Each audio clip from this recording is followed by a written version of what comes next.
इस वीडियो में हम चर्चा करेंगे चित्रालेख कैसे बनाते हैं। चित्रालेख एक प्रकार का ग्राफ है जिसे हम पिक्टोग्राफ भी कहते हैं। चित्रालेख की मदद से हम आंकड़ों को व्यवस्थित करते हैं और उन्हें प्रदर्शित करते हैं। आइए जानते हैं कि आज के वीडियो में हम क्या सीखेंगे।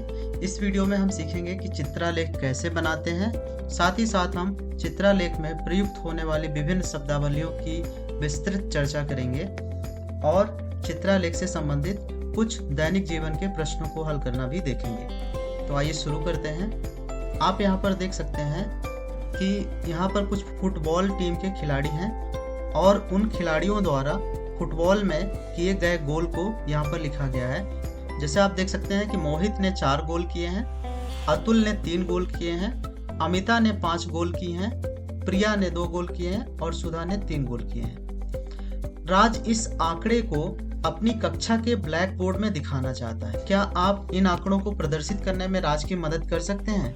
आइए देखते हैं कि इन आंकड़ों को हम किस प्रकार से चित्रालेख की मदद से प्रदर्शित कर सकते हैं। तो आप देख सकते हैं कि यहाँ पर मोहित ने 4 गोल बनाए, तो हम मोहित के सामने 4 फुटबॉल के आकार की आकृतियां बना लेंगे। इसके बाद देखते हैं कि अतुल ने कितने गोल बनाए थे। अतुल ने 3 गोल बनाए थे, इसलिए हम यहाँ पर 3 फुटबॉल जैसी आकृतियां बना लेंगे। अमिता ने यहाँ पर 5 गोल बनाए थे, तो अमिता के सामने हम 5 फुटबॉल जैसी आकृतियां बना लेंगे। प्रिया ने 2 गोल बनाए थे, इसलिए हम प्रिया के सामने 2 फुटबॉल जैसी आकृतियां बनाएंगे। साथ ही साथ सुधा ने यहाँ पर 3 गोल बनाए थे, इसलिए हम उसके सामने 3 फुटबॉल जैसी आकृतियां बनाएंगे। इस प्रकार से किसी भी आंकड़ों को प्रदर्शित करना एक चित्रालेख कहलाता है। हम आंकड़ों को चित्र के रूप में आसानी से प्रदर्शित कर सकते हैं ताकि इसे आसानी से और जल्दी से पढ़ा जा सके। अब इस चित्रालेख में यदि आपसे कोई पूछता है कि प्रिया ने कितने गोल किए थे, तो आप आसानी से यहाँ पर उसके सामने कितने फुटबॉल जैसी आकृतियां बनी है उसको देखकर बता सकते हैं कि उसने 2 गोल किए हैं। आइए एक और उदाहरण देखते हैं। रियाज लड़कों की फुटबॉल टीम के खिलाड़ियों द्वारा बनाए गए गोल को एक चित्रालेख में प्रदर्शित करता है। आप यहाँ पर देख सकते हैं कि तुषार ने 8 गोल किए, इसलिए तुषार के सामने 8 फुटबॉल जैसी आकृतियां बनी हैं। मुकुल ने 12 गोल किए, इसलिए मुकुल के सामने 12 फुटबॉल जैसी आकृतियां बनी हैं। राज ने 4 गोल किए, इसलिए राज के सामने 4 आकृतियां बनी हैं। और जय ने 8 गोल किए, इसलिए जय के सामने 8 आकृतियां बनी हैं। आप यहाँ पर देख सकते हैं कि यह देखने में थोड़ा सा बड़ा हो जाता है। क्या आप इसे और आसान कर सकते हैं? तो उसके लिए चित्रालेख में हम कुंजी का प्रयोग करते हैं। यदि हम एक फुटबॉल को 4 गोल मान के चलें, तो तुषार ने यहाँ पर 8 गोल किए थे, इसलिए हमें तुषार के लिए 2 फुटबॉल बनानी पड़ेंगी। मुकुल ने 12 गोल किए थे, इसलिए हम 4 4 और 4 3 बार प्रदर्शित करेंगे तो 12 गोल हो जाएंगे, इसलिए हमें मुकुल के सामने 3 फुटबॉल बनाना पड़ेगा। राज ने यहाँ पर 4 गोल किए हैं, इसलिए राज के लिए हमें सिर्फ 1 फुटबॉल बनानी पड़ेगी। और जय ने कुल 8 गोल किए हैं, इसलिए हम जय के लिए 2 फुटबॉल बनाएंगे, तो 4 और 4 मिलाकर 8 गोल हो जाएंगे। इसलिए इसे हम छोटा और आसान बनाने के लिए कुंजी का प्रयोग करते हैं। कुंजी को आप अपने सुविधा अनुसार मान सकते हैं। अब आप यहाँ पर देख सकते हैं कि प्रीति के गांव के घरों में जो कुछ पालतू जानवर हैं उनको यहाँ पर प्रदर्शित किया गया है।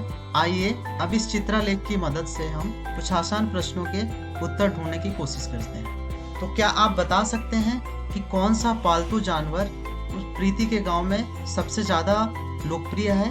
तो आप यहाँ पर देख सकते हैं, यहाँ पर इस प्रकार की कुंजी ली गई है कि 2 जानवरों को प्रदर्शित करने के लिए हम केवल 1 जानवर का प्रयोग करेंगे। तो आप यहाँ देख सकते हैं कि मछली 3 बनी है, इसलिए उसके गांव में कुल 6 मछलियों को पाला गया है। खरगोश 2 बने हैं, इसलिए उसके गांव में कुल 4 खरगोश पाले गए हैं। बिल्ली 2 बनी है, इसलिए वहाँ पर 4 बिल्लियों को पाला गया है। कुत्ते 4 बने हैं, इसलिए कुल 8 कुत्ते उसके गांव में पालतू हैं।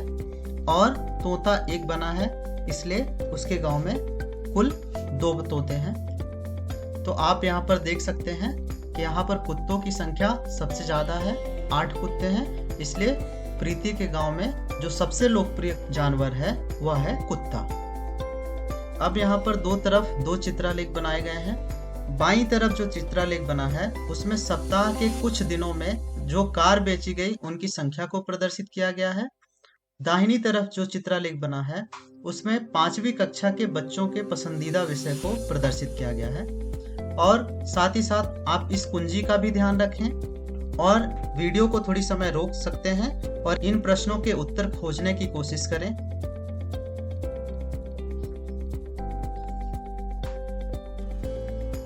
अब आप अपने उत्तर का मिलान कर लें कि आपका उत्तर सही है या फिर गलत। यहाँ पर कुछ और प्रश्न दिए गए हैं। आप वीडियो को थोड़े समय रोकें और इन कुंजियों को ध्यान में रखते हुए इन प्रश्नों के उत्तर खोजने का प्रयास करें।